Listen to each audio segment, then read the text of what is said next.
jamais. Amen. Cela du lever du soleil jusqu'à son couchant. Le nom de l'Éternel soit béni. Alléluia. Gloire au nom de Jésus. Il est un Dieu glorieux, il est un Dieu extraordinaire. Nous voulons vraiment lui rendre grâce pour la journée d'hier.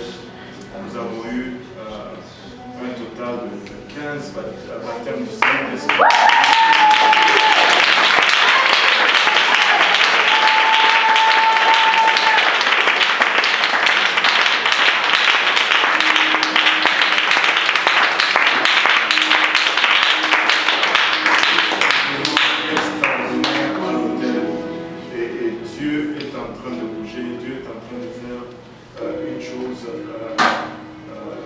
Qu'on n'a jamais vu. Ce que nous sommes en train de voir, c'est juste Dieu qui gratte la surface. On est juste en train d'enlever la croûte dessus. Je vous dis, vous allez voir des gens servir Dieu que vous n'avez jamais même rêvé qu'ils allaient servir Dieu un jour.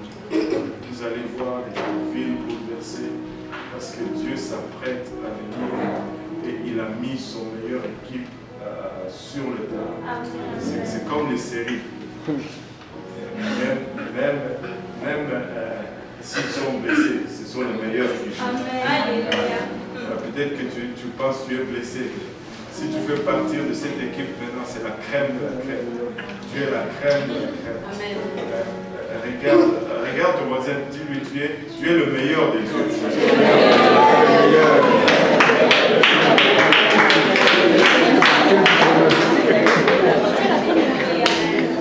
Dieu n'a pas gardé Paul pour la fin. Dieu n'a pas gardé Pierre pour la fin.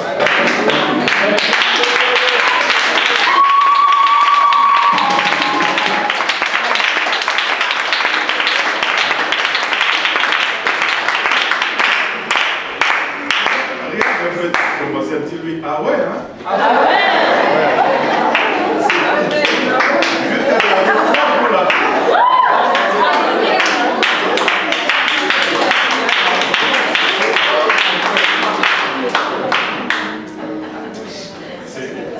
Ce ne sont plus des matchs de points, ce sont les éliminatoires. Tu perds, tu es dehors. Et on ne met plus n'importe qui sur le terrain. Ce sont les meilleurs joueurs qui sont là sur le terrain maintenant. Alléluia. Gloire au nom de Jésus. En tout cas, moi je suis content de servir Dieu maintenant. Amen.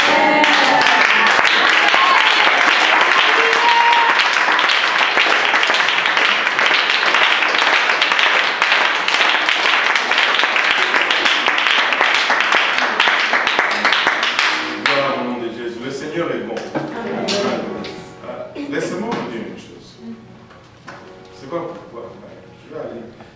Vous savez que des fois tu penses que tu es insignifiant. Mais Dieu a gardé le meilleur pour la fin. Des fois tu peux penser que tu es juste le poil de nez. Aucune utilité. Même quand il déborde, on l'arrache.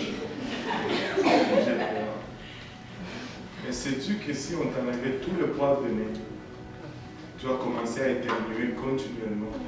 Parce que toute la poussière va rentrer dans le système. Même le poil de nez, il a une raison d'être.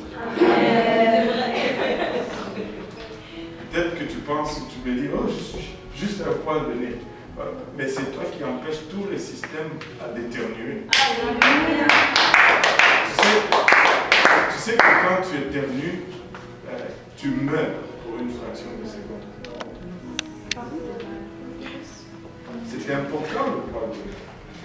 Quand tu éternues, tu meurs. C'est pourquoi quand tu éternues, on te dit à tes souhaits. Parce que la fraction de seconde que tu éternues, tout ton système arrête tout et puis il répare.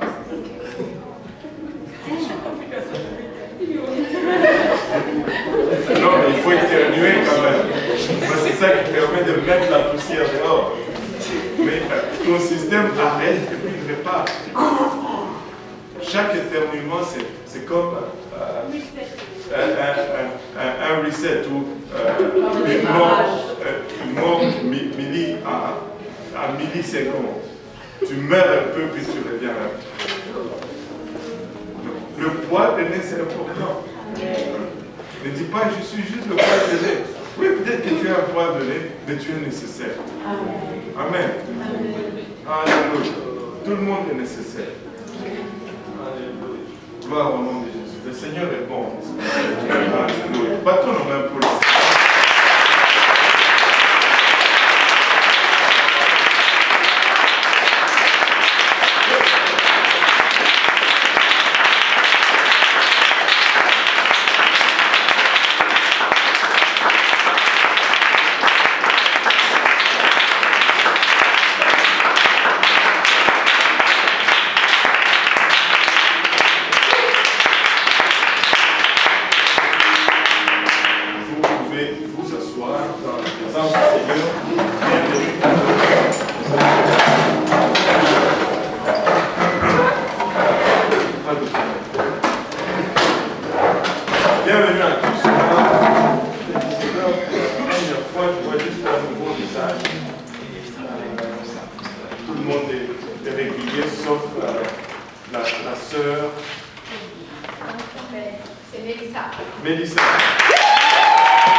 C'est la toute première fois dans cette église ici. Waouh! C'est une ressemblance forte. Et content de te voir parmi nous. Alléluia. Et tout le reste, nous sommes juste des réguliers. Amen. Le Seigneur est bon, n'est-ce pas? Le Seigneur est merveilleux.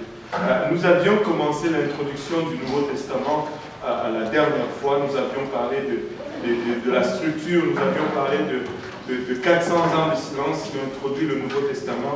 Nous avions parlé nous n'avons pas parlé de comment le silence a été brisé, mais nous avions arrêté pour regarder un peu la structure du Nouveau Testament. Nous avions vu qu'il y avait 4 livres biographiques qui parlent de la biographie de Christ, un livre historique qui est le livre des Actes, qui est vraiment le récit de l'histoire de l'Église, comment l'Église est née, comment l'Église a fonctionné, comment l'Église a opéré, quel genre de problème que l'Église a eu, ainsi de suite. Et après, nous avions les livres d'instruction qu'on appelle communément les épîtres. Les épîtres, ce sont des lettres d'instruction à des églises, que tout le monde dise à des églises. C'est-à-dire des lettres qui sont écrites à des églises pour corriger des problèmes dans les églises. Il y avait des problèmes dans les églises à l'époque? Oui, il y en avait. Des fois, on a tendance à penser que bon, si on est dans l'église, tout va être parfait. Écoute, dès les débuts, ça n'a jamais été parfait. Et une raison pourquoi l'église n'est pas parfaite, elle est là en train de vous parler. Une autre raison, ou plusieurs autres raisons pourquoi l'église n'est pas parfaite, elles sont là en train d'écouter l'autre raison. Parce que nous sommes dans l'église, l'église n'est pas parfaite. Si tu trouves une église parfaite, ben n'y va pas. Parce que si tu y vas, tu vas la rendre imparfaite. Amen. Il y a des problèmes, il y avait des problèmes très graves dans la première église, dans l'église primitive. Mais savez-vous quoi? Dieu était au milieu de cette église. Savez-vous pourquoi Dieu était au milieu de cette église? Parce que malgré les problèmes humains, malgré les problèmes d'organisation, et même la nourriture n'était pas partagée correctement. Ils se chicanaient parce que la nourriture, il y avait du favoritisme dans le partage de la nourriture.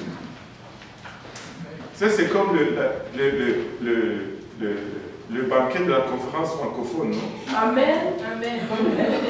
Amen. Oh, Elle amène fort comme ça. Donc, même à cette église, il y avait ce problème. Donc, ne vous étonnez pas si vous en voyez encore aujourd'hui. Mais ce que je voulais dire, c'est que pourquoi est-ce que Dieu, malgré ce problème-là, était encore au milieu de cette église? Laissez-moi vous dire pourquoi. La doctrine. Amen. Parce qu'ils ont gardé la bonne doctrine. Nous ne pouvons pas nous permettre des problèmes doctrinaux. Nous pouvons avoir des problèmes de doctrine, mais nous ne pouvons pas avoir de problèmes de doctrine. Nous pouvons avoir des problèmes d'organisation. Nous pouvons avoir, et nous en avons, nous pouvons nous permettre certains problèmes relationnels, et nous en avons, mais quant à la doctrine, elle doit rester apostolique. Si elle n'est pas apostolique, nous sommes dans des problèmes. Amen. Maintenant, et un livre de prophétie qui est le dernier livre, le livre d'Apocalypse, est un livre extraordinaire que nous allons décortiquer très bientôt dans le service, peut-être le service de 13h ou peut-être le service de mercredi. On va voir un peu où on va aller avec cela. Peut-être que si on mettait ça le mercredi, il y aura plus de monde qui vont venir. Juste une idée. C'est juste moi qui réfléchis à haute voix. Mais on va faire ce que Dieu va dire. Amen. Et voilà la structure de l'Église. Nous avions parlé des problèmes d'interprétation qui découlent du fait que on ne prend pas en considération à qui le livre a été écrit. Et ça, c'est un problème qu'on retrouve dans la plupart des dénominations aujourd'hui. Beaucoup de dénominations vont regarder le livre des Actes pour voir comment être sauvés. Non, plutôt, ils vont regarder les épîtres pour voir comment être sauvés. Non, erreur, tu peux facilement te tromper. Parce que les épîtres étaient écrits à des gens qui étaient déjà sauvés, qui étaient déjà dans l'Église. Ils vont communément regarder Romains 10, 10, et ils vont dire, bon, je dois juste confesser dans mon cœur, et croire dans mon cœur et confesser dans ma bouche, et là je suis sauvé. Mais ces gens à qui cela a été écrit étaient déjà baptisés, remplis du Saint-Esprit, parlaient déjà en langue, parce que c'était l'Église de Rome. Donc, si on néglige à qui la lettre est écrite, on peut avoir des problèmes d'interprétation du message donné. Si tu veux savoir comment être sauvé, il faut que tu ailles dans le livre des Actes, dans le livre historique. Là, tu vas voir comment les Juifs devenaient chrétiens, comment les Samaritains, qui sont moitié juifs et moitié païens, devenaient chrétiens, et comment les païens ou les nations, que ce que nous sommes, devenaient aussi chrétiens. Parce que la parole de Dieu divise l'humanité dans ces trois groupes. Et tu vas voir que c'était la même chose. Les Juifs devaient se repentir de leurs péchés, devaient se faire baptiser au nom de Jésus-Christ, pour le pardon de leurs péchés, et ils devaient recevoir le don du Saint-Esprit avec l'évidence de parler en langue pour dire qu'ils étaient sauvés, pour dire qu'ils étaient dans l'Église, pour dire qu'ils étaient chrétiens. C'était la même chose pour les Samaritains et c'était la même chose pour les gentils. Et je ne fais pas référence à Viviane, c'est-à-dire nous les païens. Nous appelons les gentils. J'aime le mot gentil, c'est un peu moins péjoratif. Païen, ça semble un peu. C'est comme une condamnation. Les païens! Non, je ne suis pas païen. Gentil. Des gentils. Et voilà. Nous sommes tous des gentils. Et donc, regarde dans le livre des Actes, tu vas voir que tout le monde devenait chrétien de la même façon. Ce n'était pas chacun à sa façon. Et c'est la seule façon que ça fonctionne.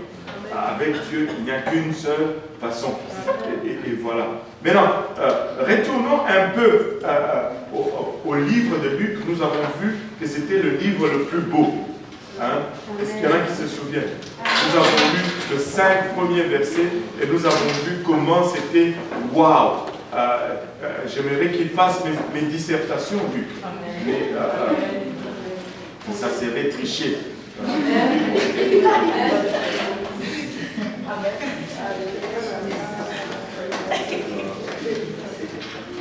tout cas, c'est pasteur aussi.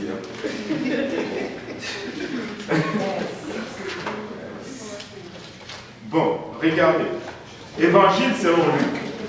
On va lire le 5 premiers versets, mais là, on va aller un peu plus loin. Ça, c'est juste pour nous remettre dans le bain. Maintenant, parlant de l'évangile,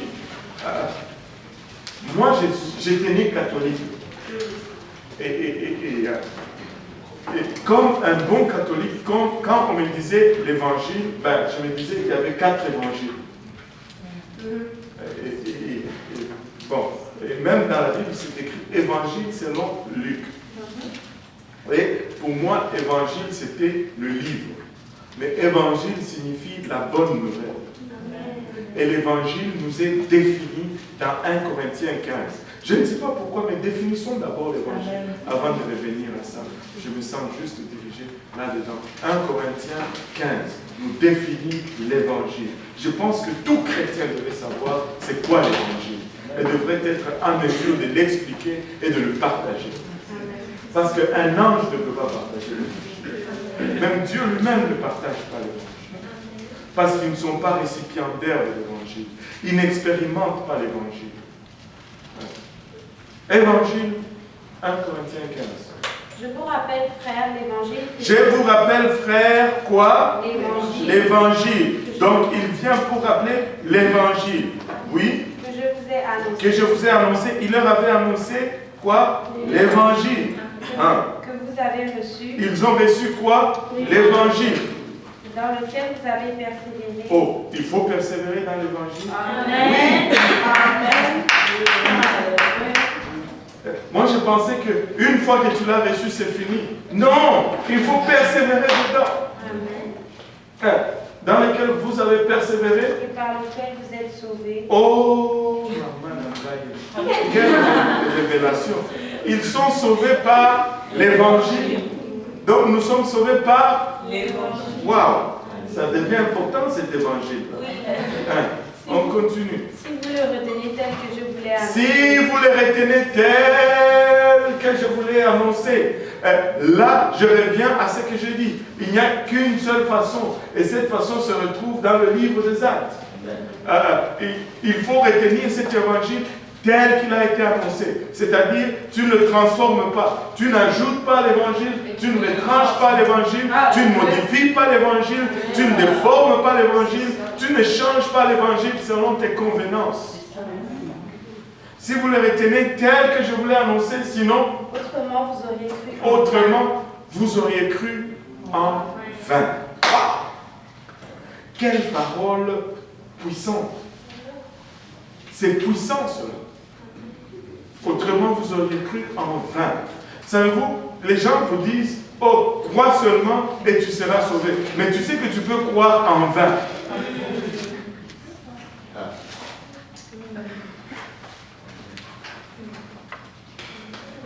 Tu peux croire et ça ne produit rien. Waouh! Maintenant, écoutons ce que nous devons faire pour éviter que notre croyance soit en vain. Je vous ai enseigné avant tout, comme je l'avais aussi reçu. Comme je l'avais aussi reçu, je n'ai rien changé. Paul s'assure qu'on comprend que cette affaire-là, elle doit être transmise comme elle a été reçue. Intacte. Comme je l'avais aussi reçu, que Christ est mort pour nos péchés. Christ est mort pour nos péchés. Ça fait partie de l'évangile. L'évangile, c'est que Christ est mort pour nos péchés. Amen. Selon les Écritures, il a été enseveli. Oh, Christ a été enseveli. Ça, c'est la nouvelle. C'est l'évangile. C'est la bonne nouvelle. Et qu'il est ressuscité le troisième jour selon les Écritures. Qu'il est ressuscité le troisième jour selon les Écritures. Ça, c'est l'évangile. Christ est mort, Christ a été enseveli et Christ est ressuscité. Et moi, je ne sais pas pour vous, mais moi, l'évangile me rend toujours excité. L'évangile me rend toujours enthousiaste. L'évangile me réchauffe toujours le cœur. L'évangile m'enlève toute forme d'oppression, quand je me sens découragé, je pense à l'évangile, je commence à être waouh. Waouh. Rappelez-vous, hier nous avons lu dans le livre de Jean, c'était le livre de Jean, comment Christ, après avoir dit, ne vous réjouissez pas. Luc. Et si quelqu'un juste peut me trouver le livre. Luc 10, 18. Moi, je garde d'abord l'évangile. Est-ce que quelqu'un... Comment ça a changé l'évangile? Oui.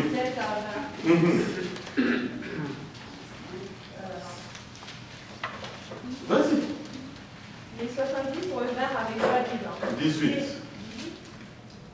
Jésus leur dit, je voyais Satan tomber du ciel comme 19. Je vais juste gagner du temps. Voici, je vous ai donné le pouvoir de marcher sur les serpents et les scorpions et sur toute la puissance de l'ennemi. Et rien ne pourra vous nuire. Cependant, ça c'est bon, mais, c'est très bon, mais, ne vous réjouissez pas de ce que les esprits vous sont soumis. Si les esprits vous sont soumis, c'est correct, c'est pas mauvais, mais, réjouissez-vous de ce que vos noms, réjouissez-vous de ce que vos noms sont écrits dans les cieux. Sont écrits dans les cieux. Et là, le verset le plus important, c'était ma révélation d'hier.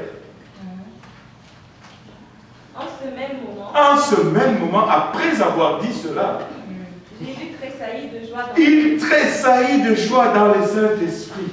Waouh! Juste à savoir que vos noms sont écrits dans les cieux, Jésus tressaillit de joie. Si ça ne laisse pas le Seigneur indifférent, ça ne doit pas te laisser indifférent. Amen. Si ça te laisse indifférent, tu dois faire un voyage à l'hôtel.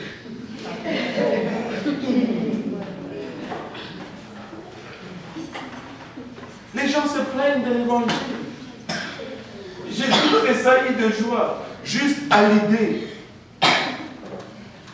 Il tressaillit de joie. C'est-à-dire, qui peut me définir tressaillir? C'est comme la joie était tellement intense que ce n'était pas juste un simple sourire là. Ce n'était pas juste tressaillir, c'est-à-dire tout le corps frissonne, tout le corps tremblote. C'est une joie qui te fait vibrer tout le corps. Oh, alléluia. Maintenant, retournons à l'évangile. Écoutez, nous devons être des amoureux de l'évangile.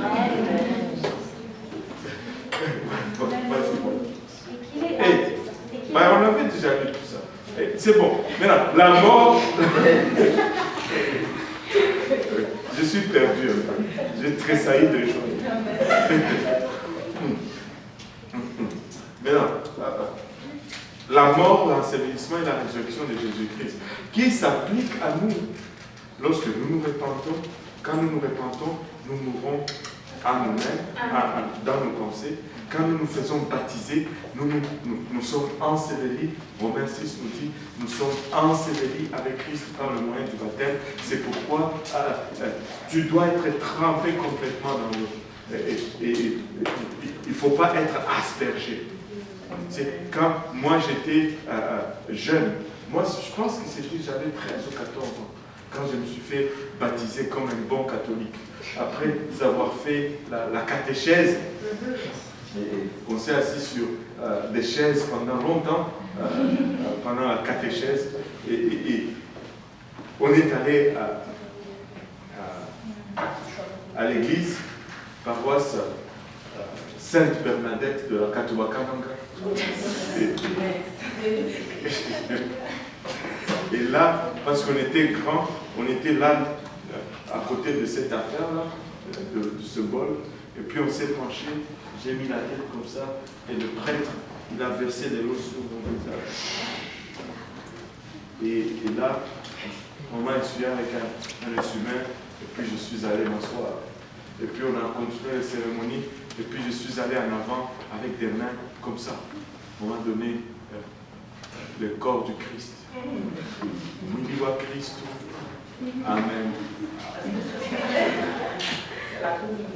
Oui, ben parce que j'ai eu les deux en même temps, le même jour. Parce que, vu que mon père et ma mère n'étaient pas mariés chez les catholiques, donc ils ne pouvaient pas nous baptiser bébé.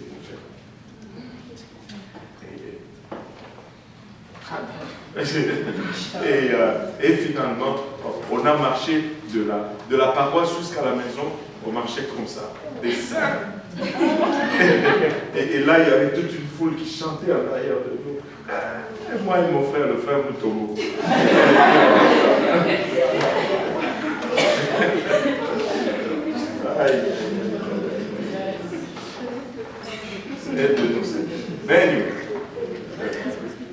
Mais l'évangile, c'est que tu dois être baptisé complètement enseveli dans le dos, au nom de Jésus-Christ. Non au nom du Père et du Fils et du Saint-Esprit, mais au nom de Jésus-Christ pour le pardon des péchés. Et après, si tu lèves la main, tu vas recevoir le baptême du Saint-Esprit. Si tu adores Dieu, tu vas le recevoir comme 13 personnes l'ont reçu hier dans le service de 13 heures, comme 2 personnes l'ont reçu à l'église de l'Est, comme je pense 6 ou 7 personnes l'ont reçu dans le service du soir. Le Saint-Esprit est disponible et c'est pour nous tous. Amen. Et quand tu les reçois, tu vas parler en d'autres langues, comme l'Esprit te donne des textes. Voilà l'évangile. Maintenant, retournons, alléluia, à notre sujet du jour, après avoir fermé la parenthèse du Saint-Esprit. Et nous retournons dans notre sujet du jour. Le livre, le Nouveau Testament. 400 ans de silence ont séparé l'Ancien et le Nouveau Testament. 400 ans de silence se sont écoulés après le dernier prophète de Jérusalem rebâti ou reconstruit, jusqu'à ce qu'on arrive au Nouveau Testament. Israël qui était habitué à entendre quelqu'un qui se lève et qui dit « Ainsi parle l'Éternel » et blablabla. Rien de cela. Israël qui était habitué à voir quelqu'un qui sort d'un champ ou d'une maison tremblant, paniqué, et qui déclare « Oh, un ange m'est apparu, et il m'a dit ceci ou cela », rien de tout cela. Pas de visitation angélique, pas de message prophétique de la part de l'Éternel. 400 ans de silence. Mais les 400 ans de silence ont été brisés dans le livre de Luc, que nous allons lire Luc chapitre 1, verset 5. Du temps d'Hérode, roi de Judée, il y avait un sacrificateur nommé Zacharie, de la classe d'Abia. Sa femme était d'entre les filles d'Aaron et s'appelait Élisabeth. Tous les deux étaient justes devant Dieu, observant d'une manière irréprochable tous les commandements et toutes les ordonnances du Seigneur. Ils n'avaient point d'enfants parce qu'Élisabeth était stérile, et ils étaient l'un et l'autre avancés en âge. Waouh, regardez un peu ceci. Vous savez, tout ce qui t'arrive, ce n'est pas nécessairement parce que tu as péché ou tu es mauvais. Des fois, tu sais, la Bible nous dit le soleil de Dieu brille sur les justes et sur les méchants. Et si tu n'aimes pas le soleil, quand il pleut, ça tombe aussi sur les champs des justes et sur les champs de méchants. Regardez ceci.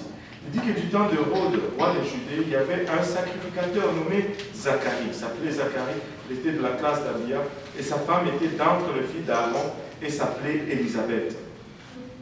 Tous deux étaient justes devant Dieu. Ça, c'est la Bible qui le dit. Ils étaient justes devant Dieu et ils observaient d'une manière irréprochable tous les commandements et toutes les ordonnances du Seigneur. Bon, ils regardaient, ils observaient d'une manière irréprochable tous les commandements du Seigneur. Et vraiment, on ne pouvait rien leur reprocher. Ils étaient justes et droits devant Dieu. Et il faisait tout ce qu'il pouvait faire. Mais sa femme était stérile. Si c'est de nos jours, tu te dis, oh, Dieu t'a maudit. Non, pas nécessairement. Pas nécessairement. Les mauvaises choses arrivent aussi aux bonnes personnes.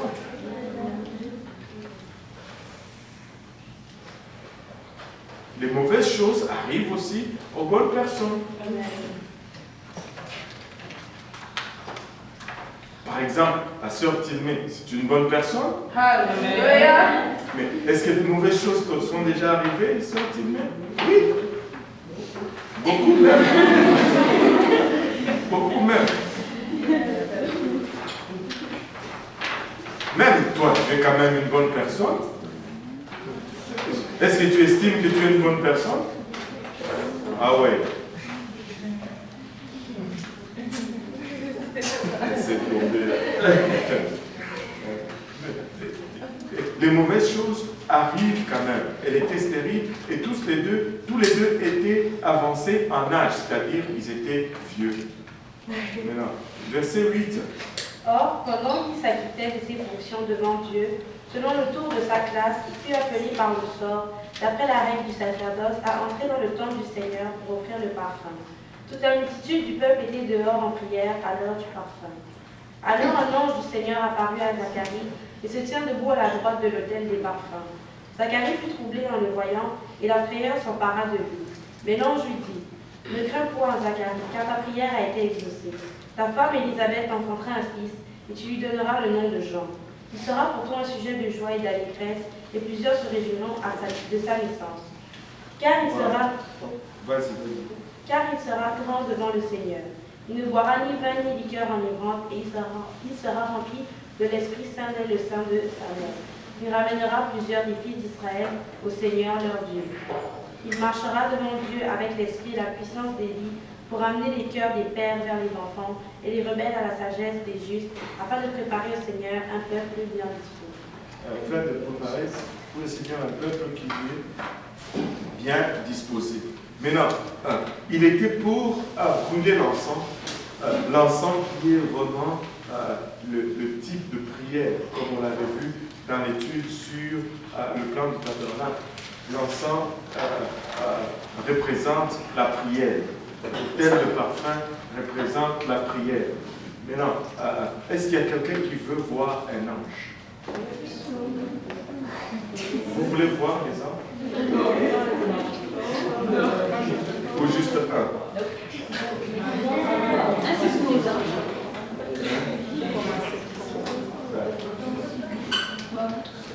Un pour commencer. Vous devez prier. Amen. Amen. Zacharie, il était en train de brûler l'encens. Type de prière. Soyez beaucoup en prière. Peut-être que vous allez avoir l'opportunité. Quand on a dit que son fils sera rempli du Saint-Esprit, de le ventre de sa mère. est-ce que c'est-à-dire quand il est sorti du ventre, il parlait à parler, mais il a appris à parler? Non, cela ne veut pas du tout dire la même chose. Et Dieu a mis une portion de son esprit sur Jean-Baptiste. En fait, tout prophète, tout serviteur a reçu une portion de l'esprit de Dieu. Mais nous, quand nous le recevons, ce n'est pas la même chose, ce n'est pas la même fonction, ça ne produit pas la même chose. Nous, quand nous recevons le Saint-Esprit, ça nous restaure à ce que nous étions auparavant. Ça nous amène à être encore appelés fils de Dieu. Et ça nous fait rentrer dans l'Église. Ce n'est pas ce que Élie avait, ce n'est pas ce que Jean-Baptiste a reçu non plus. Oui. Il a été loin depuis le ventre de sa mère pour faire le travail que Dieu l'a appelé à faire. Extraordinaire. Pour ceux qui veulent voir un ange, moi j'en ai une sur nous.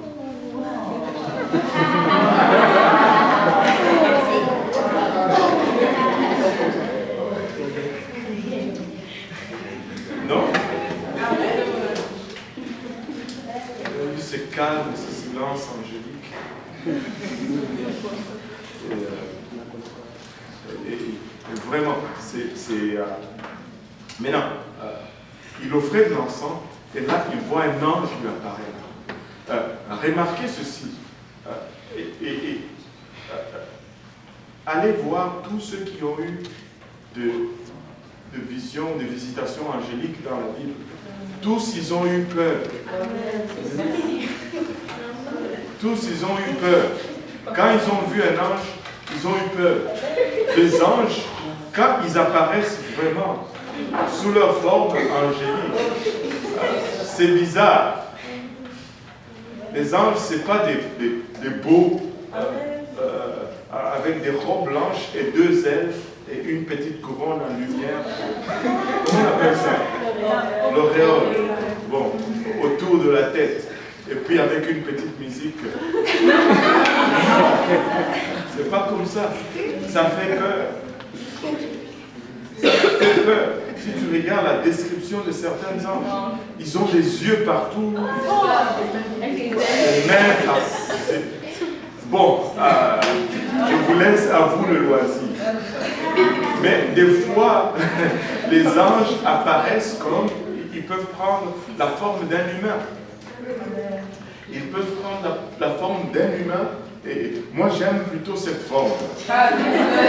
Et très souvent, ça passe inaperçu. On ne s'en rend même pas compte que c'était un ange. Mais un jour, on le saura. Que des anges nous ont accompagnés, que des anges nous ont protégés, des anges ont fait le ministère sans que nous nous en rendions même compte. Et savez-vous aussi que chacun de nous a un ange qui lui est assigné? Un ange nous est assigné. Waouh! Maintenant, parlons un peu. Bon, s'il y a des anges, il y a aussi des démons. Mais malheureusement, il y a des démons aussi qui nous sont assignés.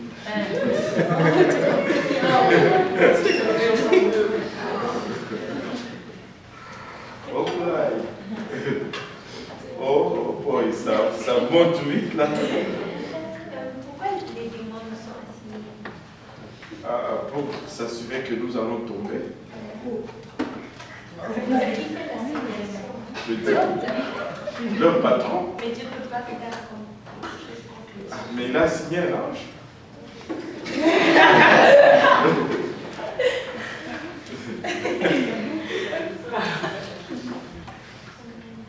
Et très souvent, les gens vont croire facilement. Parlons des démons.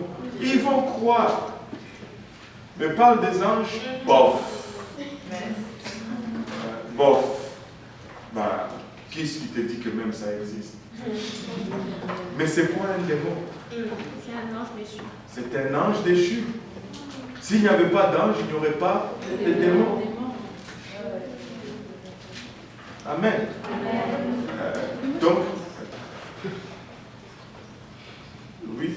Ok, mais parce que à la prière des dames, quand Sœur Julie, elle nous avait parlé, elle avait dit que les démons, c'était comme un monsieur qui était sataniste avant, qui a fait son témoignage. Il disait que dans le monde spirituel, les démons étaient vraiment moches et gros. Mais si c'était des anges avant, pourquoi maintenant ils sont moches et... Moi, je ne sais pas. Tu sais, laisse-moi peut-être te donner un exemple. Tu vas peut-être rire, mais c'est peut-être ça. Et ça, c'est juste moi qui réfléchis. Tu sais, si tu manges mal,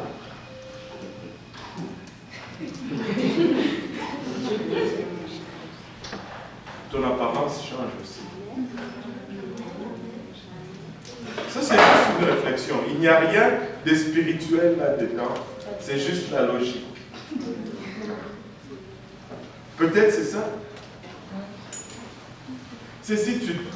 Avez-vous remarqué que si tu tords ton visage, si tu fais des grimaces, souvent ton visage se déforme? C'est pourquoi il faut sourire. Au moins, si ça se déforme, ça reste quelque chose d'attirant. Mais si toi, tu es tout le temps, à la fin, ça va ressembler à ça. Et les démons, ils sont tout le temps comme ça. Peut-être peut-être que c'est ça, je ne sais pas. J'ai réfléchi. Il n'y a rien de théologique, rien de biblique là-dedans. C'est juste nous en train de parler. Ok? Maintenant, regarde. À quoi je veux en venir, c'est ceci.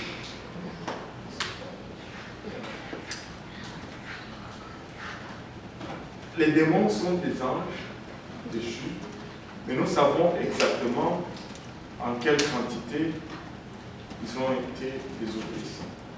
1/3. Ce n'est pas une très bonne nouvelle, mais c'est rassurant parce qu'il reste 2/3 des anges.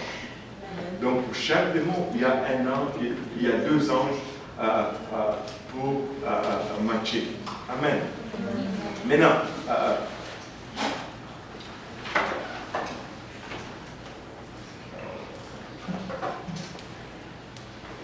retournons à Zacharie. Retournons à Zacharie, parce que sinon on va s'éloigner un peu trop. Zacharie a vu un ange et il a eu peur, comme ça devait être normal. Laissez-moi vous dire que les anges œuvrent encore parmi nous aujourd'hui. Les anges font le travail encore parmi nous aujourd'hui. Moi, je crois dans les anges. Je crois dans le ministère des anges. Il ne faut pas prier aux anges. Erreur.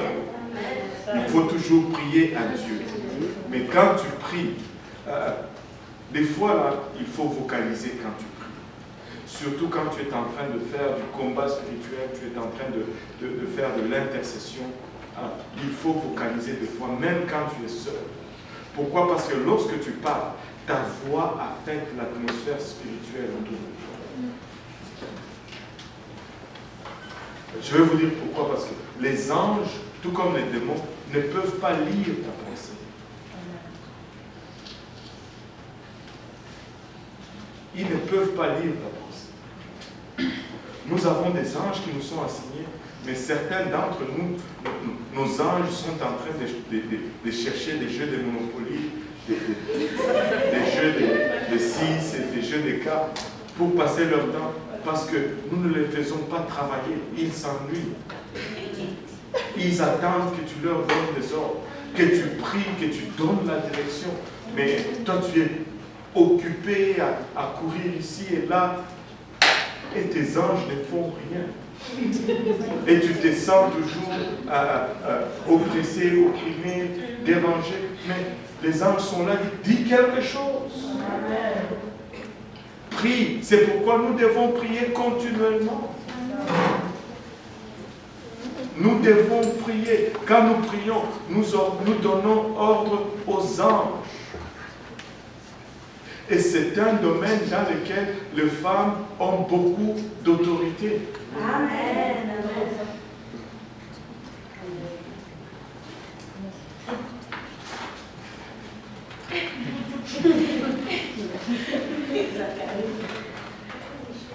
Dans le livre de Corinthiens, la Bible nous parle de cheveux. Il dit c'est pour cela que la femme ne doit ni couper ni raser sa tête. Ni couper ni raser. Les deux. Couper et raser. Et ça veut dire pourquoi? À cause des anges. Amen. Le ciseau ne doit pas entrer dans ta tête. Parce que c'est une marque de l'autorité que tu as. Et le mot autorité, ce n'est pas autorité échoussée, plutôt je pense que c'est katatis ou quelque chose comme ça. C'est plutôt exousia, c'est-à-dire l'autorité d'agir ou l'autorité de juridiction qui t'est donnée avec un territoire. C'est-à-dire une femme qui ne coupe pas ses cheveux. Les anges le voient. Et quand les anges le voient, ils réalisent que cette femme est soumise à Dieu. Et puisqu'elle est soumise à Dieu, eux aussi sont soumis à cette femme. Parce qu'elle reflète l'image féminine de Dieu. Amen. Correctement. Mais si tu déranges cette image, les anges n'identifient plus Dieu en toi. Et donc, il ne peut pas se soumettre. Et tu peux prier, mais il dit, mais ça ne ressemble pas à Dieu. Ce n'est pas ça Dieu. Parce que tu es l'image de Dieu. Et ils ne peuvent pas se soumettre. Et quand cette image match l'image de Dieu, ils disent, wow, ils reconnaissent. Et là, ils agissent. Pour les hommes, pareil. Un homme ne doit pas garder de longs cheveux. Parce que ce n'est pas l'image de Dieu. Quand Dieu a créé l'homme et la femme, il nous a donné des caractéristiques que nous ne pouvons pas changer. L'homme, il est coupé carré, il est plat, mais la femme a des rondeurs.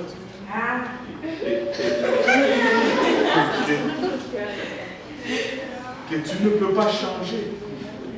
Mais une seule chose qu'il a laissée dans l'homme et dans la femme, qui peut altérer ton apparence et que tu peux changer, c'est les cheveux. Un homme peut se laisser les longs cheveux et ressembler à une femme. Amen. Et une femme peut couper ses cheveux courts et ressembler à un homme. Voilà. Et là, il altère l'image de Dieu. Parce que Dieu dit, voici, ça c'est mon image féminine, poum, et ça c'est mon image masculine, poum. Ne changez pas ça. Parce que les anges doivent le reconnaître. Quand ils ne le reconnaissent pas, on est perdu.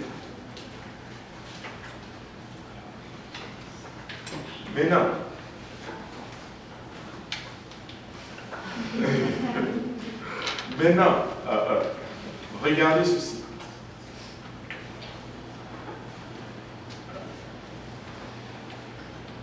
Court, ça veut dire continuellement coupé. Et long, ça veut dire continuellement non coupé. Femme noire, femme africaine, au tonnerre, je pense à toi. Maintenant, les femmes africaines, quand on leur dit de longs cheveux, ah mais là, moi mes cheveux, ils peuvent aller. Si tu ne les coupes pas, c'est ça long pour toi. Amen. Cela ne veut pas dire que ça doit arriver jusqu'aux hanches.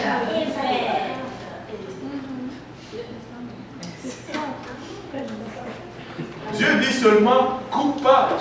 Point final. Peut-être que depuis ta naissance, on n'a jamais coupé. Et le plus long que cette année, c'est en bas des oreilles. C'est correct. C'est correct. Tu attends 20 ans, 30 ans. D'accord, c'est correct. Du temps que tu n'as pas coupé, c'est ce que Dieu t'a donné. Réjouis-toi avec ça. Amen. En fait, ça te va bien. Mais si tu commences à jouer avec, oh, moi, ah, bon, je vais couper pour que ça grandisse plus. Ce n'est même pas logique. Quand ça coupe, ça raccourcit. Ça ne grandit pas. Et j'ai vu l'étude sur la médecine là-dessus. Je peux vous le sortir. Ça, c'est une... Comment on appelle ça? Des choses... Des mythes, voilà. Je peux vous sortir. J'ai l'article sur mon ordinateur. 21 mythes ou quelque chose comme ça. Et parmi ceux-là, oh, quand tu coupes les cheveux, ça, oh, quand il y a des fourches ou des points, blablabla, laisse-moi te dire qu'est-ce qui cause cela. Arrête de boire le café. Oui. Caféine. Et quand tu mets des choses, comment ça, quand tu chauffes tes cheveux, la chaleur dans tes cheveux, c'est ça qui fait des fourches dans tes cheveux. Si tu manges bien, tes cheveux vont être beaux. Amen. Commence à bien manger un régime équilibré, mange beaucoup de verdure, tu vas avoir des beaux cheveux parce que tes cheveux, ce sont les reflets de tes cellules. Tes cellules, tes cheveux et tes ongles, ce sont les cellules mortes. Quand les cellules naissent, grandissent et meurent, et quand ils sortent, le système les élimine par les cheveux et par les ongles. Mais si tes cellules sont déjà malades, parce que tu les nourris mal, tu vas avoir aussi des cheveux malades. Et ce n'était pas du tout planifié dans l'étude d'aujourd'hui. Il y a beaucoup de parenthèses du Saint-Esprit aujourd'hui. Mais anyway, tout ça à cause des anges. Aïe, aïe, aïe. On va éviter de parler des anges. On va revenir à Zacharie. Oui, c'était quoi là?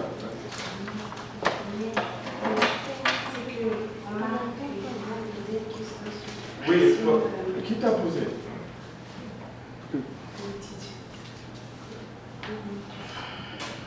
Ok. Qui suis Ali? Ok, shoot. Ils disent que tu sais, l'option que. Quoi? Somme 18. Oui. Quand il est écrit que le Seigneur s'assoit sur un chérubin, est-ce qu'ils disent que l'Éternel peut s'asseoir sur un chérubin? Est-ce que l'Éternel peut s'asseoir?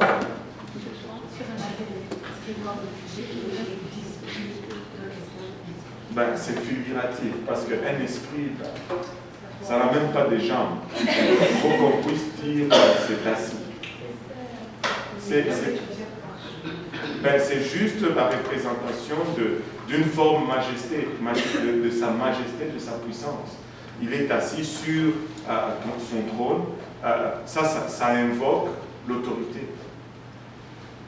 Quand le roi s'assoit sur le trône, il commence à donner des décrets. Ben, de son trône découle l'autorité. Amen. C'est tout ce que ça invoque. Ça n'a rien à voir avec le péché. Anyway. Maintenant, retournons à Zacharie. Zacharie a eu peur. Maintenant, on a compris les femmes? Plus de ciseaux dans les cheveux. Ok. Oui. Mais par rapport au test, est-ce que ça repousser les choses? Non. Techniquement, c'est pas vrai ça. Est-ce que tu peux m'expliquer logiquement, physiquement que si tu tresses, ça pousse pas? Parce que ce qui fait pousser les cheveux, c'est la production des cellules mortes. Oui, les tresses te permettent d'entretenir tes cheveux, de les garder peut-être droits, de les aérer et tout cela. Mais les cheveux ne vont grandir aussi vite que tu produis des cellules mortes.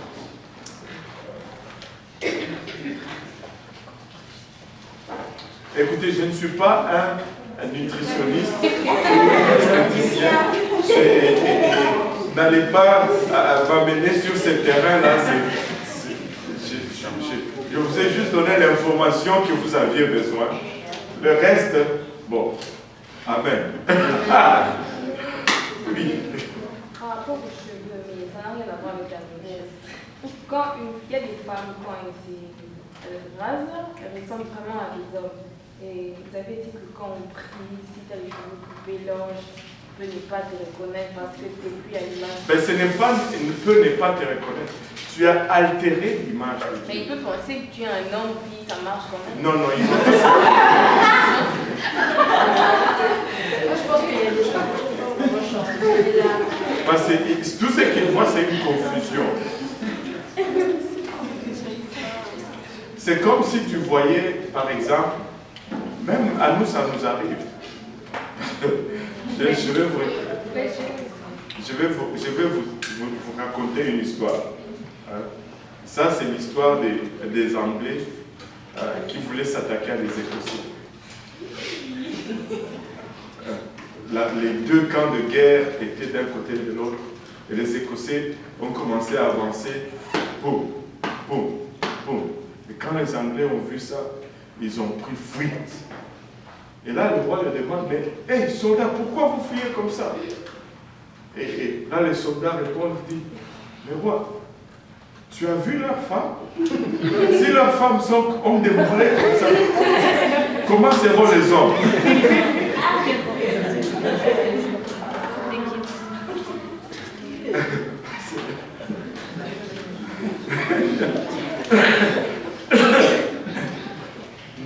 Si tu altères quelque chose, ça donne juste une confusion.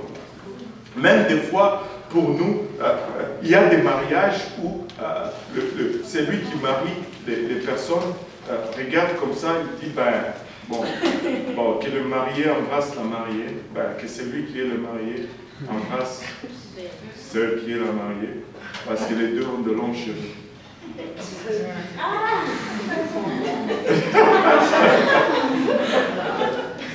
Il ne sait plus faire la différence.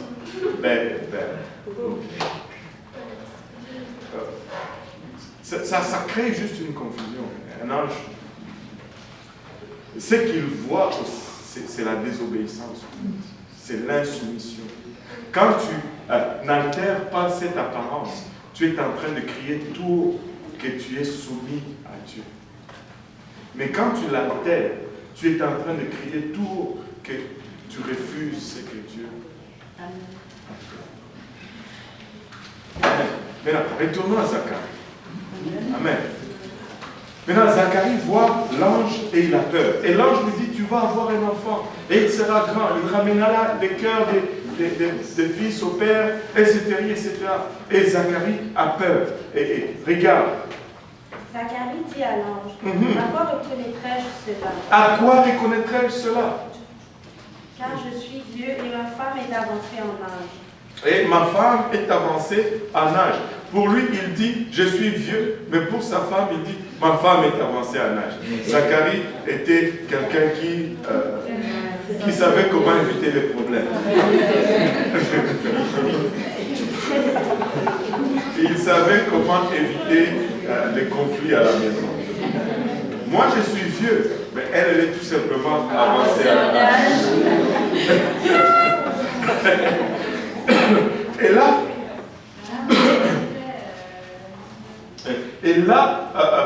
il dit, l'ange lui dit, et il ne croit pas. Comment vais-je reconnaître cela?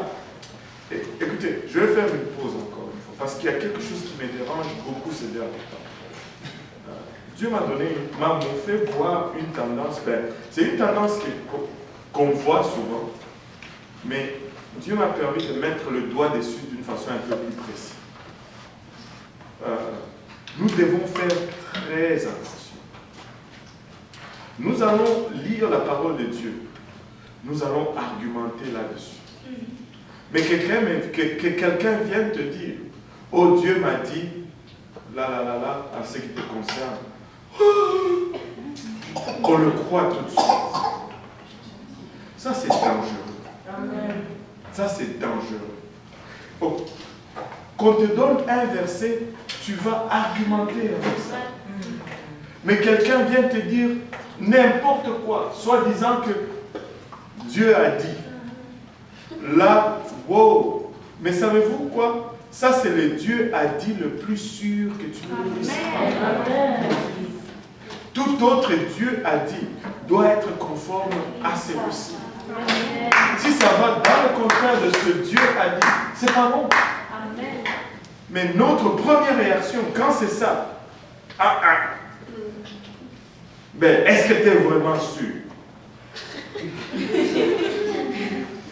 Mais c'est écrit là. Est-ce que vraiment je dois? Ben là. Mais quand c'est juste quelqu'un qui vient te dire quelque chose, oh, j'ai une parole pour toi, Dieu m'a dit. Wow! Alléluia!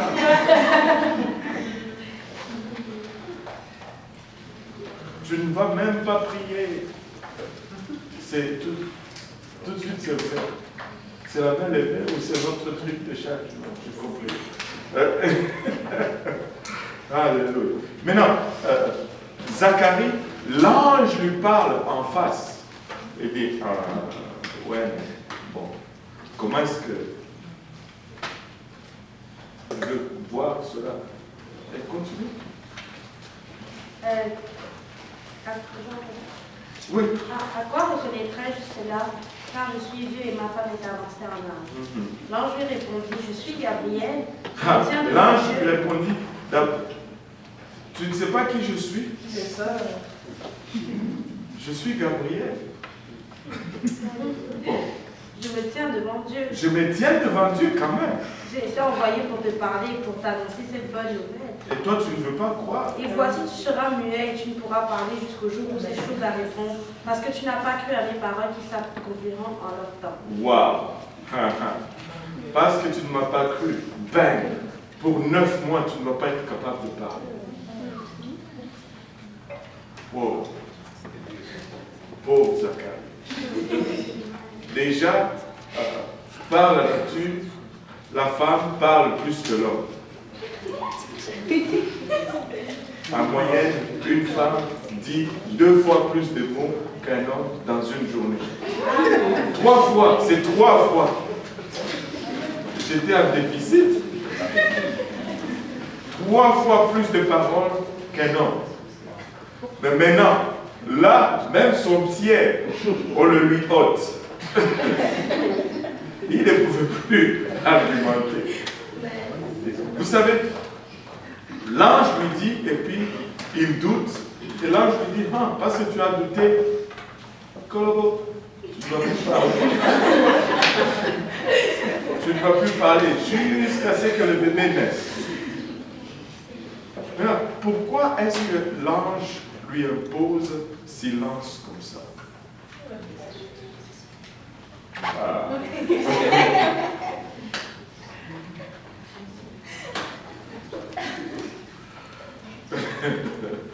Bon, vas-y.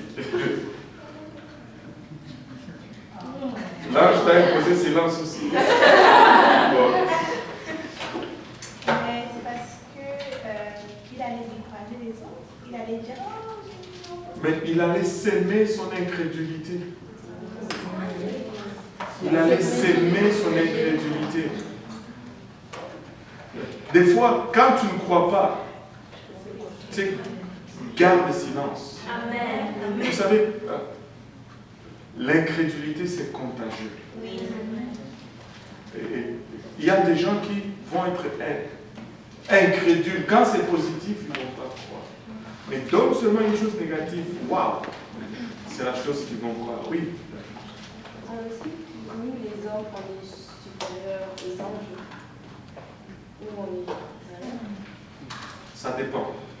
Non, dans la hiérarchie, c'est Dieu, l'homme est plus l'ange ou Dieu est l'ange. Même dans la hiérarchie, ça dépend. D'abord, notre état d'être. Ok, dans le bon état.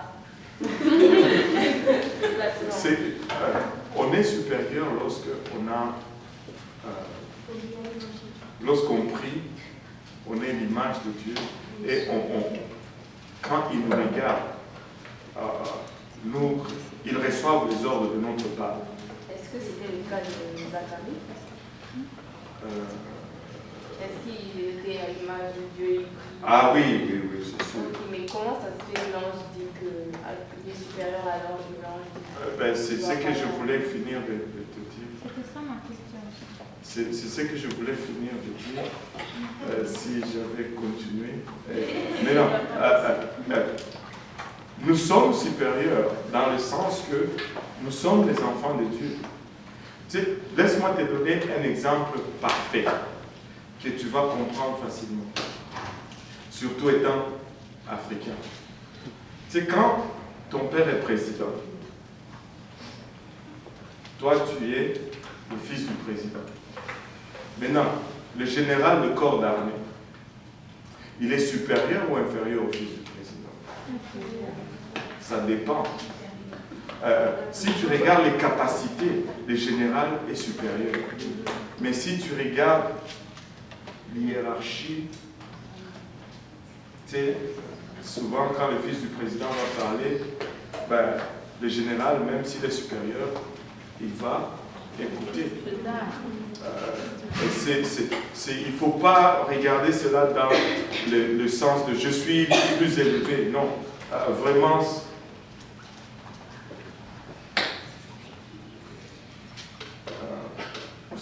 C'est comme ça dépend. Alléluia. Maintenant, on avance. Zacharie, silencieux. Pourquoi? Parce que la négativité, le doute est contagieux. C'est pourquoi, quand quelqu'un est... Tu sais, quand il y a un nouveau qui vient à l'église, tu sais, ils entrent à l'église, ils sont nouveaux, et tu regardes. Où est-ce qu'ils vont s'asseoir? Où est-ce qu'ils vont s'asseoir? Oh non, pas là, pas là, pas là, Seigneur. Au nom de Jésus, au nom de Jésus. Pas à côté de la personne.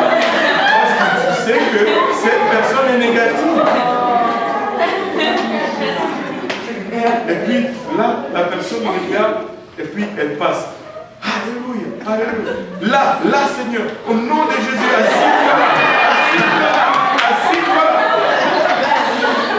Parce que tu sais que cette personne est positive à l'esprit et l'attitude d'évangélisation. Cet esprit, si tu veux que cet esprit se reproduise. Amen. Il faut être positif. Il faut avoir le... Il faut... C'est comme ça. Maintenant, Zacharie, regardez, Josué, Dieu lui dit, vous allez faire un tour par jour, pendant 6 jours, le tour de Jéricho, et le 7e jour, vous allez faire 6 tours, et au 7e tour, là vous allez crier. Amen. Mais Jéricho se retourne vers les gens, il leur dit plutôt, Josué, c'était pour voir si vous suivez. Et c'est tout le temps la même personne qui suit. C'est tout le temps la même. Josué se retourne vers les gens et il leur dit, écoutez, on va faire le tour pendant 6 jours, le 7e jour, mais on va tout faire en silence. Vous m'avez compris? En silence. Mais si tu regardes les ordres de Dieu, Dieu n'a jamais dit en silence. Mais Josué connaissait ce peuple. Il a vu 40 ans plus tôt comment ils ont agi. Comment le rapport de 10 personnes a contaminé tout le peuple. Et tous sont devenus incrédules parce que 10 ont été incrédules face aux promesses de Dieu. Et il dit, tout le monde, chut, silence. Pourquoi? Parce que quand il y a de l'incrédulité, la remède, c'est le silence. Amen. Seigneur, rends-nous certaines personnes. Amen. Il faut croire, il faut croire. Amen. Amen. Il faut croire. Maintenant, rends incrédule. Rends mieux certaines personnes. Par la suite, l'ange dit à Zacharie, tu ne vas plus parler. Comme ça, il ne va pas aller contaminer sa femme, Élisabeth, et que l'incrédulité empêche ainsi l'œuvre de Dieu à être accomplie. Tu dis, mais pourquoi l'incrédulité? Parce que Dieu est un gentleman. Vous savez, même le Seigneur Jésus-Christ lui-même déclare qu'il n'a pas pu faire beaucoup de miracles dans sa ville natale à cause de leur incrédulité. Notre foi est la clé qui relâche le Seigneur à agir miraculeusement dans nos vies. Maintenant, 9 mois se sont écoulés. Est-ce que tu peux continuer un peu? Cependant, le peuple attendait Zacharie, s'étonnant de ce qu'il restait si longtemps dans le temple. Quand il sortit, il ne put leur parler et ils comprirent qu'il avait eu une vision dans le temple. Wow. Il leur faisait des signes et il resta muet. Wow. Il leur faisait des signes et il resta muet. Et ainsi, Zacharie est resté sans parole pendant 9 mois. Élisabeth est tombée enceinte. Elle a eu le bébé. Le bébé est né et on a voulu nommer le bébé. Et d'abord, les Juifs qui étaient là, vu que Zacharie ne parlait pas, ils ont dit, ben, on va faire selon la tradition. On va le nommer après le père. Il va s'appeler Zacharie. Mais lui, là où il était, il dit, mais qu'est-ce que tu veux, Zacharie? Ok, donnez-lui une ardoise. Est-ce que vous connaissez encore ce pays? Oui. Et on lui a donné la craie là, pour écrire sur la boîte. Et il a écrit, son nom sera Jean. Et il écrit Jean. Tu veux qu'on l'appelle Jean? Oui! Et là, il commence à parler soudainement. Waouh! Et c'est comme ça que Jean a été appelé Jean. C'était vraiment un homme étrange. Il ne devait pas manger rien, aucun produit de la vigne. Et il vivait comme un ermite. Il mangeait seulement du miel et des sauterelles dans le bois. Et il était revêtu d'un manteau de chameau, un peau de chameau. Vraiment, certains théologiens disent et déclarent que vraiment le manteau qu'il portait, c'était le manteau d'Élie qui était tombé, qu'Élisée avait, et c'était le même manteau d'où nous avons très souvent ces termes parmi les gens de l'Église, le manteau prophétique. Moi j'ai un manteau prophétique. Bon. C'est bon. C'est bon. Maintenant, Jean était le précurseur. Donc c'est lui qui venait avant Jésus-Christ, qui venait pour préparer le chemin de Jésus-Christ. Matthieu nous en parle, mais regardons un peu. L'ange Gabriel était très actif en ce temps-là, parce qu'au 6e mois, un peu plus tard, regardez, au verset 6. Au 6e mois, l'ange Gabriel fut envoyé par Dieu dans la ville de Galilée, appelée Nazareth, auprès d'une vierge fiancée à un homme de la maison de David, nommé Joseph. Le nom de cette vierge était Marie. L'ange entra chez elle et il dit, je te salue à toi à qui une grâce a été faite. Le Seigneur est avec toi. Troublée par cette parole, Marie se demandait ce qui pouvait signifier une telle salutation. L'ange lui dit, ne crains point Marie, car tu as trouvé grâce devant Dieu. Et voici, tu deviendras enceinte et tu enfanteras un fils, et tu lui donneras le nom de Jésus. Il sera grand et sera appelé fils du Très-Haut, et le Seigneur Dieu lui donnera le trône de David son père. Il régnera sur la maison de Jacob éternellement, et son règne n'aura point de fin. Wow. Marie dit à l'ange, comment cela se fera-t-il puisque je ne connais point d'homme? L'ange lui répondit, le Saint-Esprit viendra sur toi, et la puissance du Très-Haut te couvrira de son ombre. C'est pourquoi le Saint-Enfant qui naîtra de toi sera appelé Fils de Dieu. Waouh! Waouh! Waouh! Waouh! Waouh! Oui.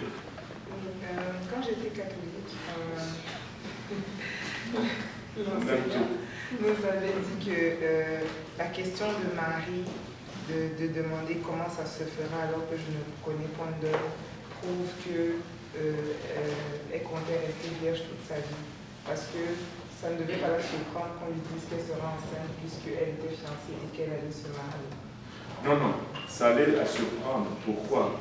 Parce qu'elle ne vit pas dans la même culture que nous vivons aujourd'hui. Et dans son temps, le sexe, dans son temps où on suivait encore la parole de Dieu, un peu plus qu'aujourd'hui, le sexe était réservé uniquement après le mariage. Elle n'était pas encore mariée et l'ange lui dit tu seras enceinte. Peut-être pour quelqu'un de nos jours, ça paraîtrait normal, parce que ça arrive aujourd'hui. Mais pour elle, ce n'était pas normal. Comment cela va arriver maintenant? Je n'ai pas de mari. Je ne connais point d'homme. C'était une question légitime. En fait, si elle n'avait pas posé cette question, ça allait être étrange. Ça allait remettre en question sa virginité. Je ne sais pas si vous le voyez. Ça allait signifier qu'elle était déjà active, elle faisait ce qu'il fallait faire pour être enceinte. Mais là, elle dit à l'ange, ben, parce que moi, je ne fais pas ce qu'on doit faire pour être enceinte. Normal. Donc en fait, là, je me disais que parce que lui, ce qu'il disait, c'est que tu seras enceinte, genre, un jour dans le futur, tu seras enceinte. Donc, ce que l'ange disait, c'est que tu vas être enceinte maintenant. Ben, ça, on peut le dire. Écoute, d'abord, regarde, donc, lisons d'abord. Au 6e mois, au 6e mois, l'ange Gabriel fut envoyé par Dieu dans une ville de Galilée appelée Nazareth, auprès d'une vierge fiancée à un homme de la maison de David nommé Joseph. Elle était déjà fiancée. Et je ne pense pas qu'elle allait se marier juste pour rester vierge.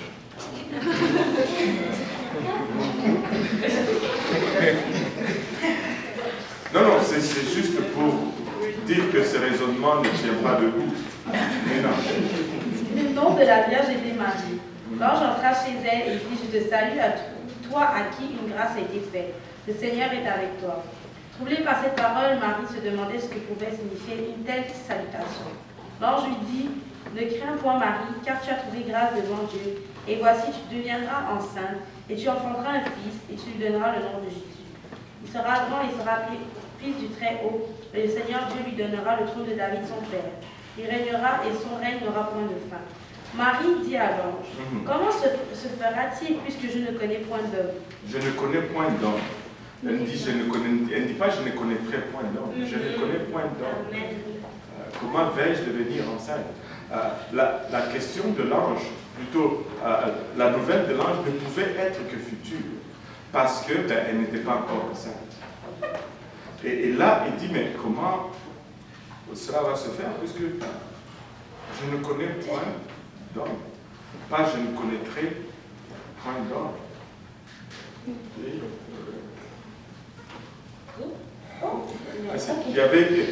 Il y a un sens d'imminence là dans la nouvelle annoncée.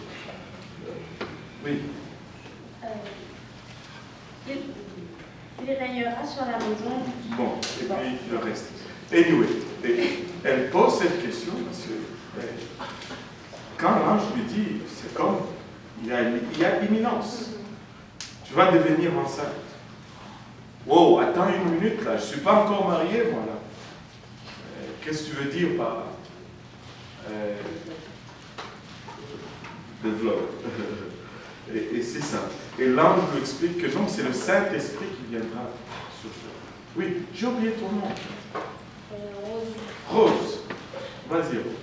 J'aimerais savoir, est-ce que Jésus était le fils aîné de Marie, puisque il y a une partie dans la Bible où on dit, quand Jésus était couché dans la synagogue, ils ont dit, et voici tes frères et sœurs sont dehors en train de t'attendre. Oui, puis tout là, à fait. Quand il a dit, mes frères et sœurs sont ceux qui vivent dans la parole. Ouais. Ça aussi, c'est une autre... J'aimerais savoir si c'est le fils aîné ou ses frères et sœurs étaient nés avant lui. Non, c'est le fils aîné, parce qu'elle était encore vierge quand on parle ici. Donc, techniquement, pas d'autres enfants. Et Jésus était vraiment le fils aîné. Et tu peux voir par la suite vraiment que cette place, ce droit d'aînesse transparaît un peu dans la suite. Par exemple, il y a un fait que la Bible ne mentionne pas. Joseph serait mort tôt, alors que Jésus était encore jeune. Après, on ne parle pas de Joseph, on ne parle que de Marie. Et quand Marie a besoin de quelque chose, elle va se tourner vers Jésus. Or, ça démontre une application de la culture juive, que lorsque le père décède, c'est le fils aîné qui devient responsable. Quand il y a un besoin, c'est vers lui qu'on se tourne. Il n'y a pas de controverse là-dessus. Il était le premier fils, le fils aîné, non seulement le premier-né de Marie, mais le premier-né de la création également. Alléluia. Oui, le verset 7. Le temps où Marie devait accoucher arriva, et elle enfanta son fils premier-né. Wow, verset 7. Son fils, lis-le encore plus fort. Pendant qu'ils étaient là, le temps où Marie devait Ça, c'est chapitre 2. Oui. Chapitre Luc 2, verset 7. Et elle enfanta son fils premier-né. Elle enfanta son fils premier-né. Oui, Angela. On dit par exemple que Joseph était Marie l'âge qu'il avait selon la descendance qu'il avait et que Marie était très jeune par rapport à lui. Donc, je me disais, est-ce que Joseph, lui, n'avait pas de enfants avant Marie? Premièrement, la première hypothèse, je ne sais pas la vérité.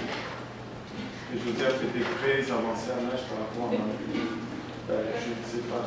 Mais que Joseph ait eu d'autres enfants, ça n'altère rien par la suite. Parce que Jésus n'a pas de lien de sang avec Joseph. Donc il reste quand même premier.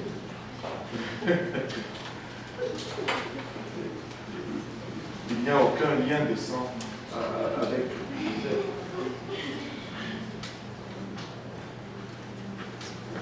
Joseph n'a rien apporté dans la naissance de Jésus. Ne regardez pas comme si j'ai dit quelque chose.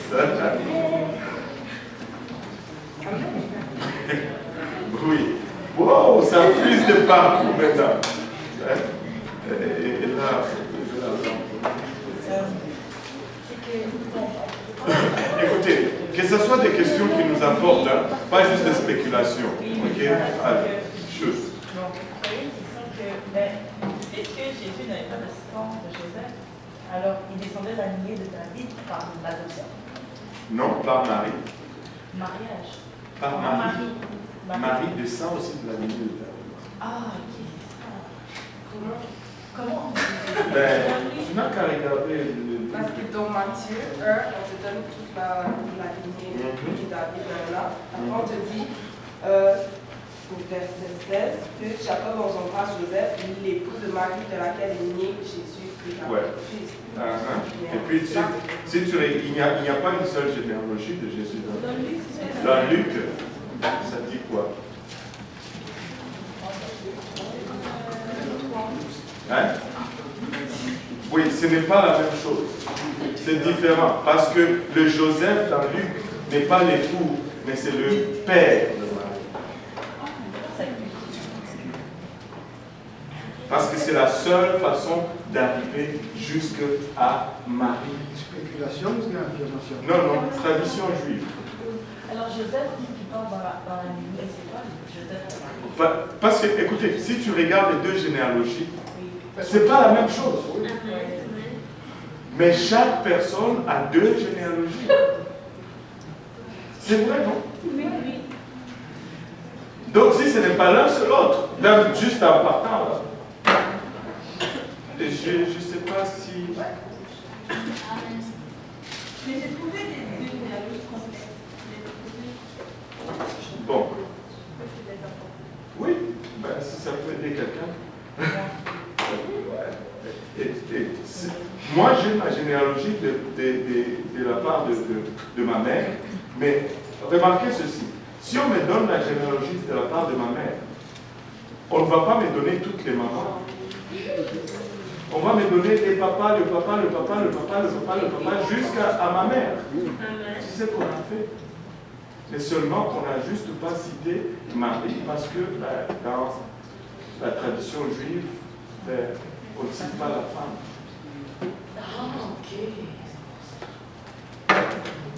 Quand on te donne le fils de Jacob, par exemple, c'est comme s'il avait seulement 12 enfants. Mais il avait aussi des filles. À part celle à problème, si elle n'avait pas de problème, on n'allait pas connaître son nom. On n'allait pas connaître son nom. Regarde Adam, c'est tous les garçons. Toute généalogie dans la Bible, c'est toujours.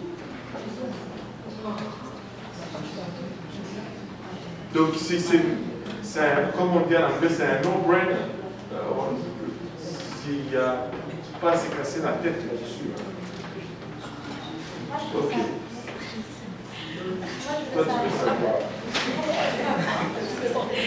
Pourquoi, vu que Marie avait reçu, elle savait que l'enfant qu'elle allait enfanter, c'était le Messie, pourquoi quand, justement, l'événement dans le temps, ils croient que, genre, ils sont fous, ils croient que Jésus, pardon, est fou. Tout ce qu'il a fait. Ben, c'est parce que, tu sais, je vais te dire pourquoi. Parce que quand Dieu te dit qu'il va faire quelque chose, toi tu vois ça. Et quand il commence à... Attends. Attends.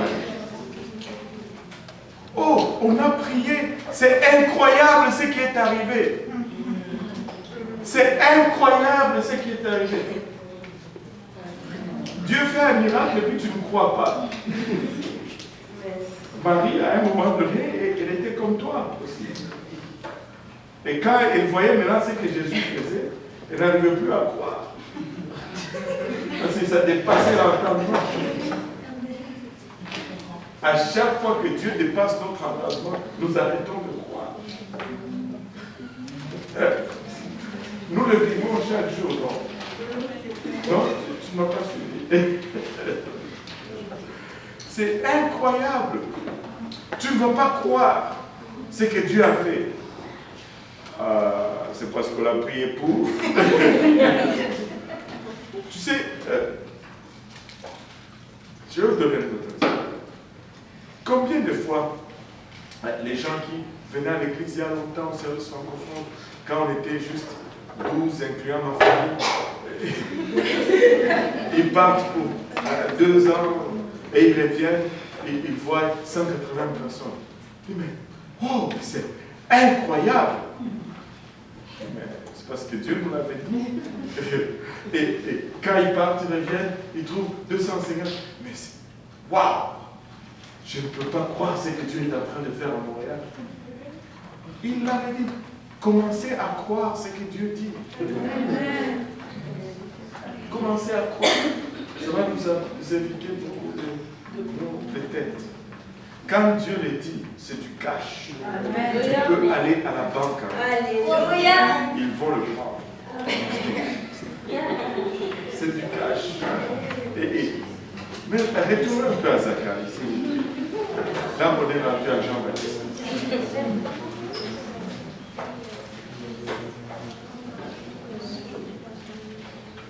Ouais, ben, on va y aller. Ouais. Maintenant, Zacharie, Jean-Baptiste est vraiment le précurseur de Jésus. Il est cousin à Jésus. Parce qu'on voit Marie qui va voir Élisabeth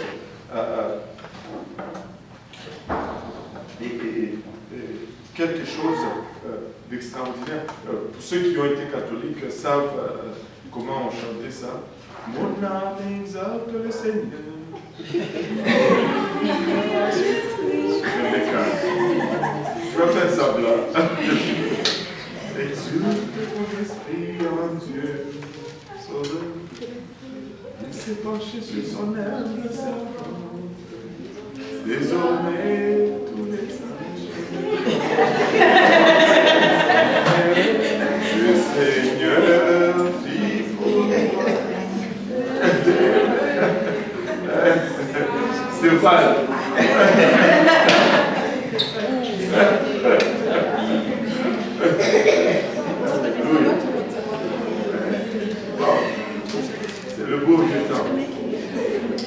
regardez verset 39. Luc 1. Dans ce même temps, Marie se leva et s'en alla en hâte vers les montagnes dans une ville de Juda. Elle entra dans la maison de Zacharie et salua Élisabeth.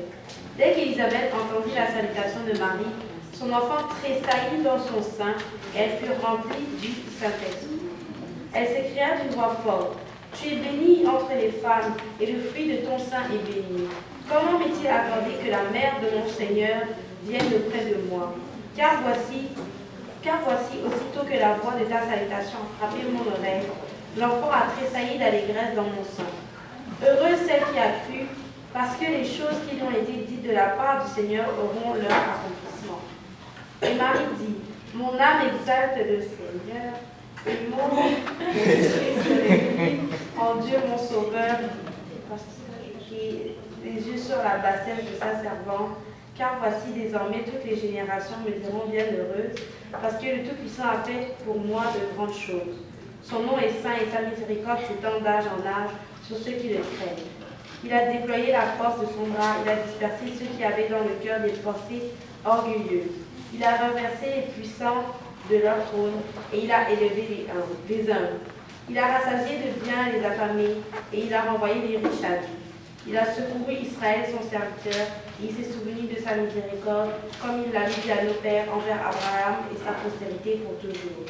Marie demeura avec Élisabeth environ 3 mois, puis elle retourna chez elle. Waouh, regardez un peu ceci.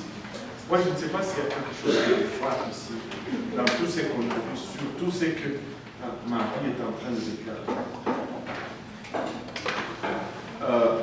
Marie, c'est quelqu'un. Oui, maman. Ouais. En ce temps, quand Élisabeth est mariée, c'est quand Élisabeth enceinte Marie, est-ce que quand ça, cet esprit qui est là, comment Élisabeth juste voit Marie et puis voit comment c'est Marie, le Sauveur vient, Parce que Dieu l'a permis. Tu peux voir dans l'Ancien Testament, ou même dans. Tu sais, Dieu, il fait des choses de façon particulière, des fois, de façon ponctuelle.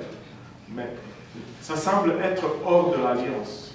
Alors nous paniquons un peu, nous disons, mais ça ne marche pas, parce que le Saint-Esprit, c'est l'Église. Non, mais quand on dit Saint-Esprit, on dit tout simplement Dieu. Et Dieu était en train d'agir sur eux comme il agit aujourd'hui sur nous. Mais seulement nous avons une portion, une meilleure portion qu'eux avaient. Mais on ne peut pas l'appeler différemment.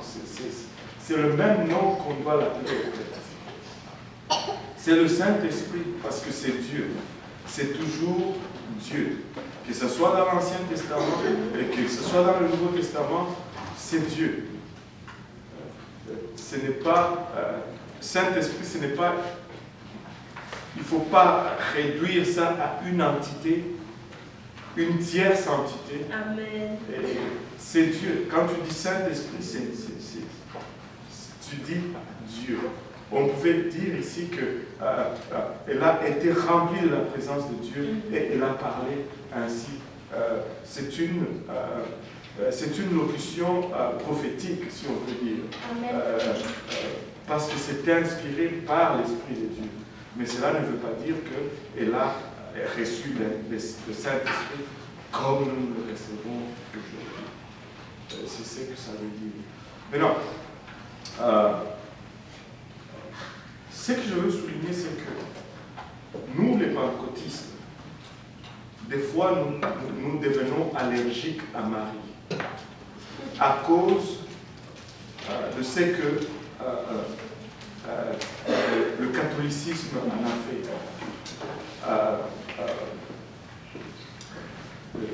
Le catholicisme a divinisé Marie, l'a élevé littéralement au niveau de déesse, mais ce n'est pas ce que Dieu a jamais voulu faire et ce n'est pas ce que Marie a été, ni a fait, ni a anticipé faire.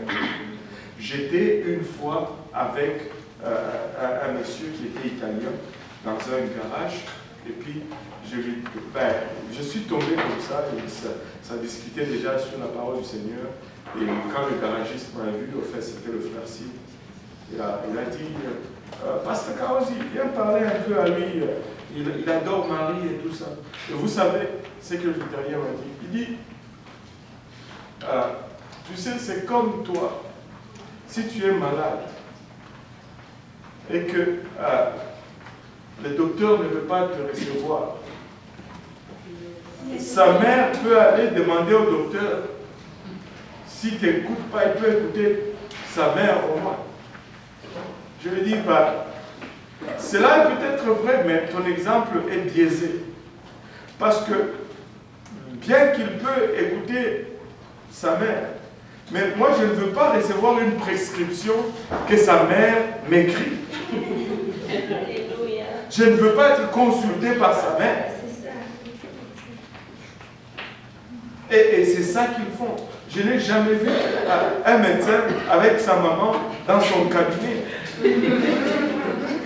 Et c'est sa maman qui intervient pour qui entre et qui n'entre pas. Si nous, au niveau humain, nous ne pouvons pas faire cela, ça, Dieu, ah ouais, des fois, nous attribuons à Dieu des raisonnements qui sont même inférieurs à ce que nous avons. C'est grave. Marie n'est pas une divinité. Marie n'est pas la reine du ciel. Et si vous suivez le catholicisme, là, si vous entrez vraiment en profondeur, la troisième personne de la Trinité, sincèrement, ce n'est pas le Saint-Esprit, c'est Marie.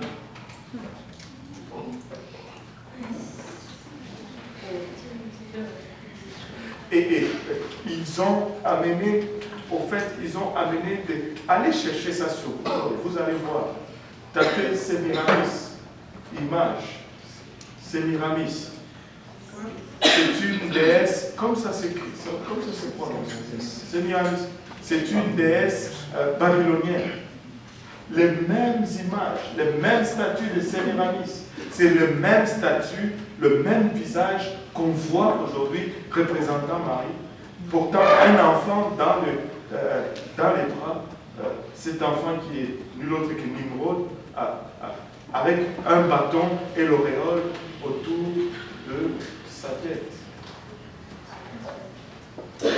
C'est de l'idolâtrie ancienne, païenne.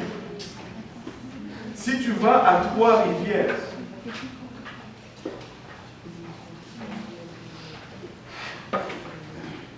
si tu vas à Trois-Rivières, il y a une place, j'avais pris ça en photo dans mon ancien téléphone, mais j'ai perdu ça. Il y a un rond-point, je pense pas loin du centre-ville de Trois-Rivières. Anyway, si tu cherches, tu vas le trouver. Ça ne va pas prendre beaucoup de temps, c'est une petite ville. Il y a une statue de Marie, j'espère qu'elle est encore là, et tu vois à ses pieds le serpent.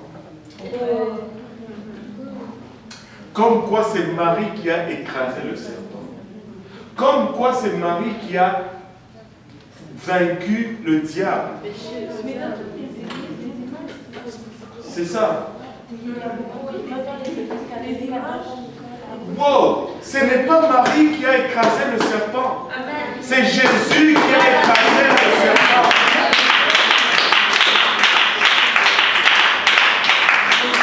Le verset dans Genèse 3 ne dit pas la femme écrasera le serpent, mais ça dit la descendance de la femme écrasera le serpent. La sémence de la femme. Et la sémence de la femme, c'est Jésus. Ce n'est pas Marie. Confusion de masse.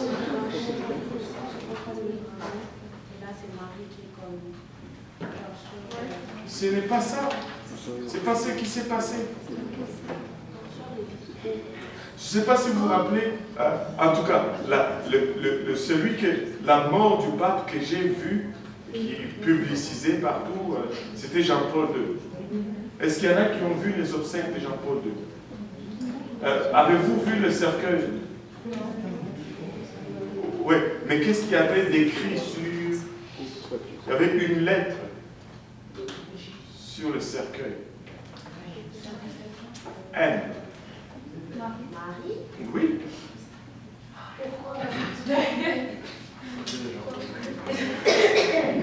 Parce que c'est Marie qui va l'accueillir là-bas. Et, oh, la sœur Jacqueline, on était aux obsèques. Elle s'en souvient très bien.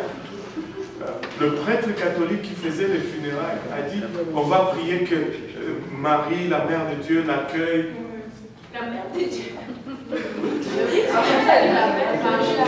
Il l'appelle Marie, la mère de Dieu. Écoutez, Jésus n'a jamais appelé Marie mère. Nulle part dans la Bible, il a dit mère. Il a toujours dit femme.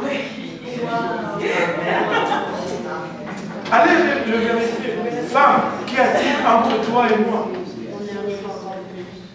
Oui. Est-ce que ça veut dire qu'elle n'est pas sa mère? Et comme Dieu, elle n'est pas sa mère. Mais Jésus l'a fait exprès pour que nous ne soyons pas dans la confusion. Marie n'est pas la mère de Dieu. Elle est... Non, je dis Jésus.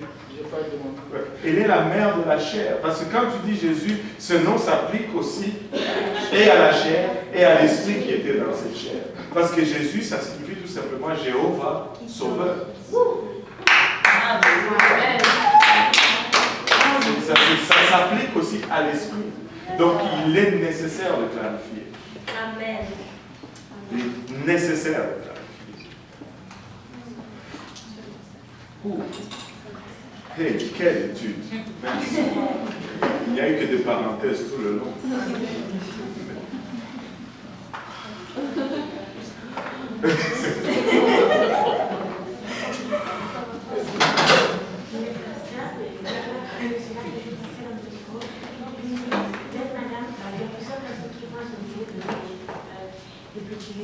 Tu disais que c'est pas Marie qui a enfanté Jésus, mais que c'était Aphrodite. Ils évangélisaient? Non, ils évangélisaient. Non, c'est pas vrai. Ils ne propageaient pas l'évangile. Ils faisaient de la publicité. On va s'entendre là sur les... Tu vois ce que je veux dire, non? De la propagande. Bon, ça je ne sais pas c'est qui, mais nous ne sommes pas là déjà. Ça c'est pas nous. Ça c'est pas nous. Alléluia. Ça c'est pas nous. Mais non. Jésus, finalement, Jean-Baptiste était le précurseur. Le précurseur. Voyons juste une chose et puis nous allons conclure aujourd'hui. Jésus-Christ qui est né était Dieu manifesté dans la chair. Regardez Matthieu 3 et on va le combiner avec Ésaïe 40. Verset 1 à 3. En ce temps-là parut Jean-Baptiste prêchant dans le désert de Judée. Il disait...